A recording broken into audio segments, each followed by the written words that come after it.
मी Amita. News uncut मध्ये आपल्या सर्वांचे स्वागत. प्राईम टाइम बातमीपत्रात सविस्तर बातम्यांचा आढावा घेणारच आहोत. मात्र त्याआधी नजर टाकूयात महत्त्वाच्या हेडलाईन्सवर. संविधानातून धर्मनिरपेक्ष आणि समाजवादी शब्द काढले जाणार, सर्वोच्च न्यायालयात होणार सुनावणी.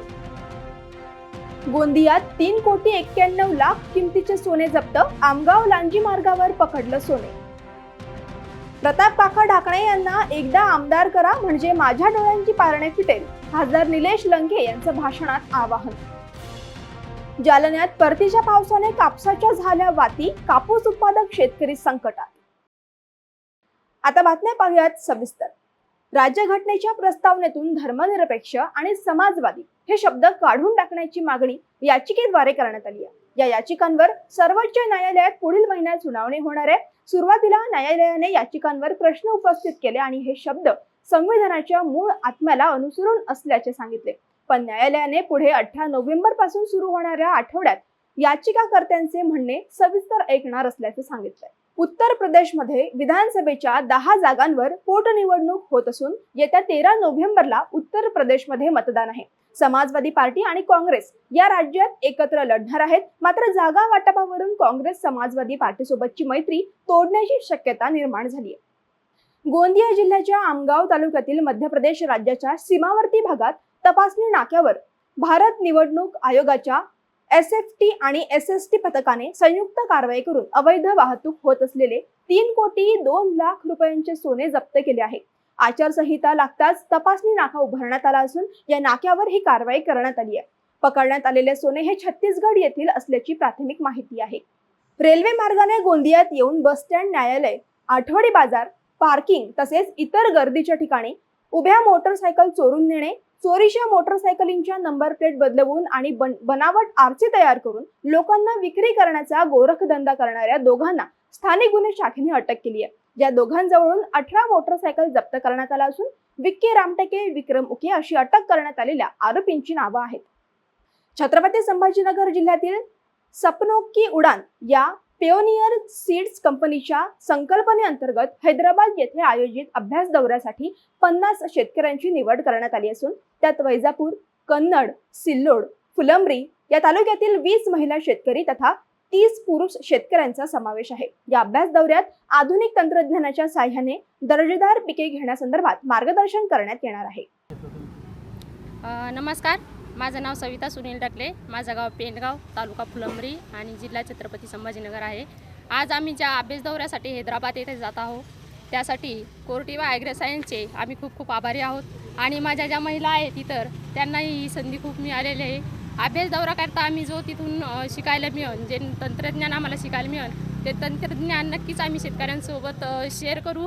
आणि आज जे सपनों की उडान आम्ही घेणार आहोत त्यासाठी आम्ही कोर्टिवाचं परत खूप खूप धन्यवाद करण्यात आहोत. ठीक आहे, थँक्यू. नमस्कार, माझं नाव योगेश रामकृष्ण काकडे, राहणार मोडा खुर्द.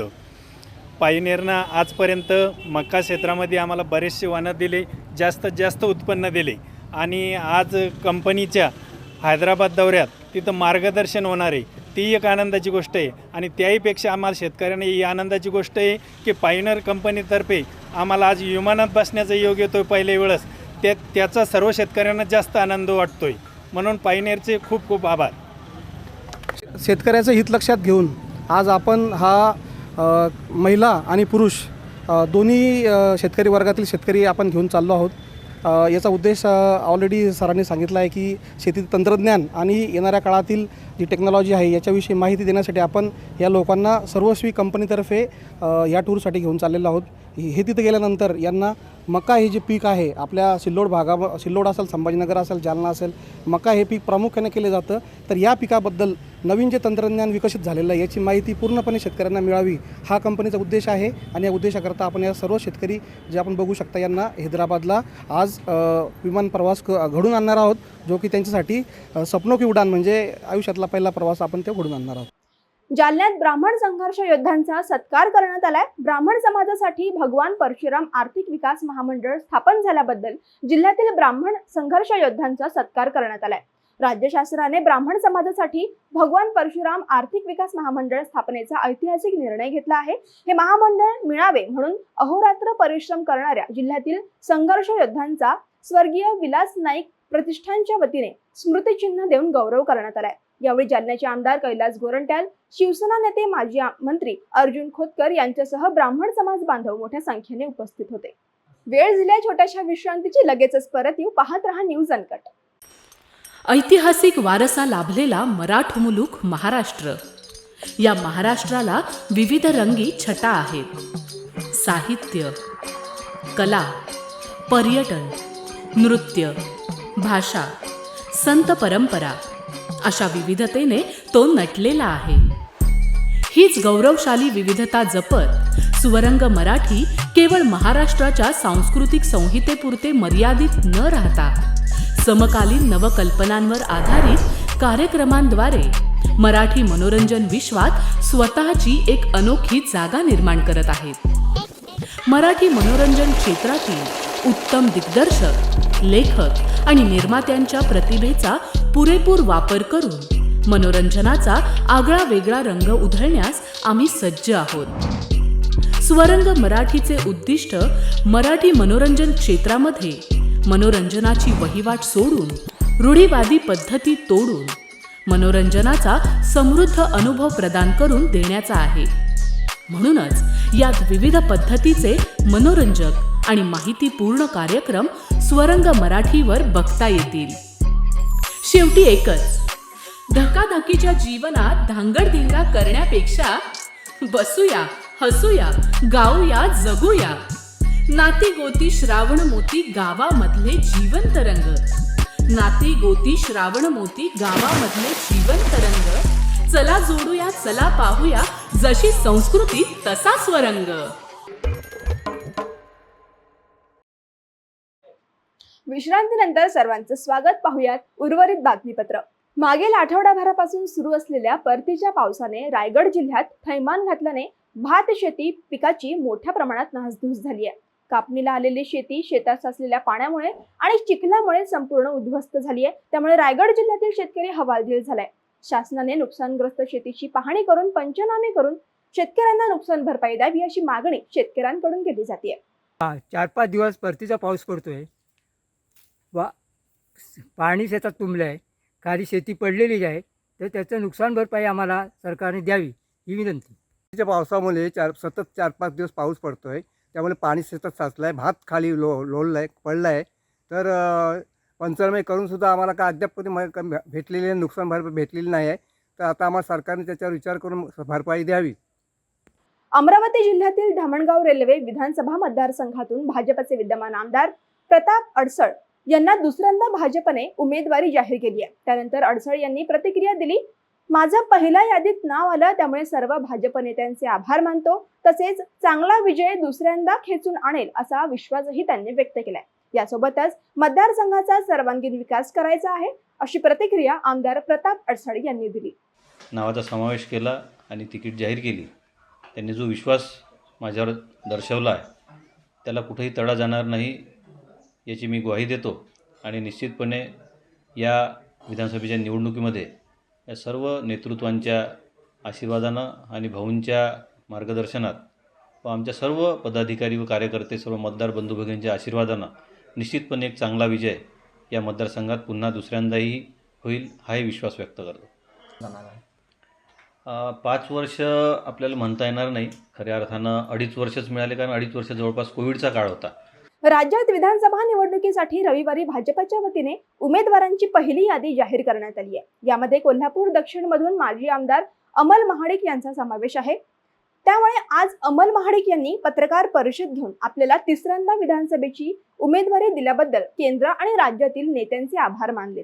यावेळी येणाऱ्या निवडणुकीत कोल्हापूर दक्षिण मधील जनता माझ्यासोबत राहील असा विश्वासही त्यांनी व्यक्त केलाय। दरम्यान कोल्हापूर दक्षिणची निवडणूक महायुती विरुद्ध महाविकास आघाडी अशी होणार असून या मतदारसंघाचा विकास करण्यामध्ये विरोधक अपयशी ठरल्याचा आरोपही महाडिक यांनी केलाय।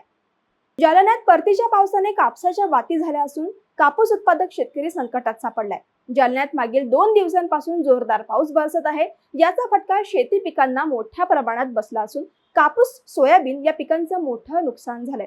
जालन्यात आलेल्या जोरदार पावसाने वेचणीस आलेला कापूस पावसाच्या पाण्यात भिजल्याने त्याच्या वाती तयार झाल्या आहेत। त्यामुळे जालन्यासह परिसरातील शेतकरी चिंतेत पडलेत। दरम्यान या नुकसानीचे तातडीने पंचनामे करून नुकसान भरपाई देण्याची मागणी शेतकरी करतायत. बातमीपत्रात वेळ झाली आहे छोट्याशा विश्रांतीची. लगेचच परत येऊ. पाहत रहा न्यूज अनकट.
बातमीपत्रात विश्रांतीनंतर सर्वांचं पुन्हा एकदा स्वागत. पाहुयात उर्वरित बातमीपत्र.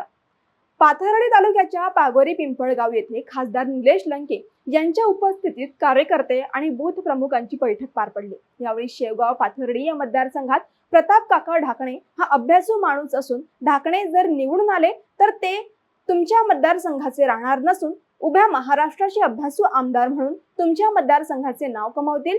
एकदाची तुतारी वाजवून त्यांना आमदार करा म्हणजे आमच्या डोळ्याची पारणे फिटेल असे गौरव उद्गार निलेश लंके यांनी काढले.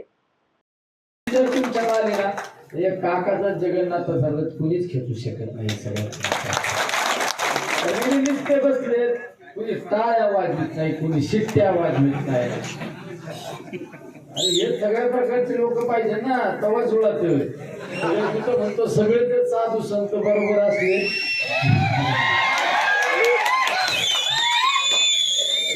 शिवाय जुळत नाही. सगळे जर साधू संत गोळा झाले ना तर आपल्याला लवकर घरी काढून देतात. सगळ्या प्रकारचे लोक जर आपल्या तंबूत असतील ना तर आपला रंगमंच महाराष्ट्रात गाठल्याशिवाय राहणार नाही.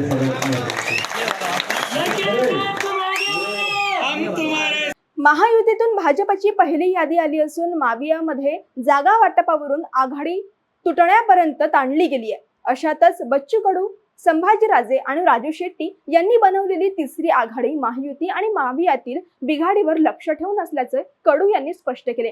त्यांच्यातील चांगले लोक महाशक्तीमध्ये घेणार असून नेते फोडण्याची तयारीही बच्चू कडू यांनी दर्शवली आहे. कराड तालुक्यातील इंदोली येथे एक दुर्मिळ अजगर इंडियन रॉक पायथन आढळून आला. याबाबतची माहिती तात्काळ रेस्क्यू टीमला देण्यात आली. त्यांनी तात्काळ घटनास्थळी धाव घेत पाहणी करत अजगराला ताब्यात घेतलं. या अजगराची लांबी 7 फूट होती. अजगराला सुरक्षित स्थळी निसर्गात मुक्त करण्यात आलं. या बातमीपत्रात वेळ झाली आहे इथेच थांबण्याची. पाहत रहा न्यूज अनकट. धन्यवाद.